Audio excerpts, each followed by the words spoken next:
રહ્યા છો i7 news Gujarati. હું છું પાયલ બામભણિયા। જોઈએ આજના મહત્વના સમાચારમાં। સંજેલી તાલુકાના ગલાનાપડ ગામની વિદ્યા પંચાયતના અંદર એક પ્રાઇમરી સ્કૂલ છે। એ સ્કૂલ 1 થી 5 ધોરણ સુધી છે। ત્યાંના બાળકો જે સ્કૂલના છે એ બીજાના ઘરની અંદરમાં અત્યારે હાલ શિક્ષકો ભણાવી રહ્યા છે।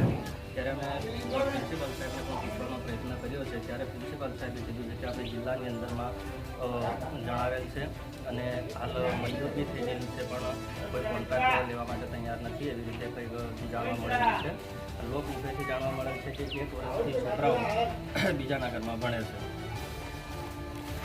સરકાર દાવો કરી રહી છે કે કરોડો રૂપિયા સ્કૂલોની અંદરમાં ખર્ચ્યા છે, ત્યારે હજી સુધી સરકાર કેમ આ સ્કૂલ નથી બનાવી એ માટે આપણે આગળ જાણવાનો પ્રયત્ન કરીશું। નમસ્કાર, આભાર। સંજેલી તાલુકાના ગલનાપડ ગામે વિદ્યાર્થીઓ કાચા ઘરમાં અભ્યાસ કરવા બાળકોને મજબૂર કરતું શિક્ષણ વિભાગ।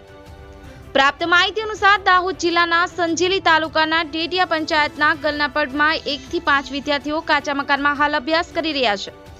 જ્યારે સરકાર કરોડો રૂપિયા શાળાઓમાં ખર્ચી રહી છે, તો આ શાળાના બાળકો 1 વર્ષથી કેમ બાજુના ઘરમાં અભ્યાસ કરી રહ્યા છે? તો સરકાર શું ખોટા દાવા કરી રહી છે? જૂની શાળાના પોપડા હીટેલા જોવા મળી રહ્યા છે અને પતરા પણ તૂટી ગયેલા હોવાથી બાળકોને જોખમ રહેવું હોવાથી બાજુના ઘરમાં બાળકો અભ્યાસ કરે છે। પ્રિન્સિપલ સાહેબ પાસેથી જાણતા ઓરડા મંજૂર થયેલ છે, પણ કેમ હજી નથી બન્યા તે જાણવું રહ્યું। અતુલ બામણિયા સાથે cameraman Bhupat Sirawat, i7 news Gujarati. હરમેશ સત્યની સાથે। લાઈક કરો, શેર કરો, સબસ્ક્રાઇબ કરો i7 ન્યૂઝ ગુજરાતી।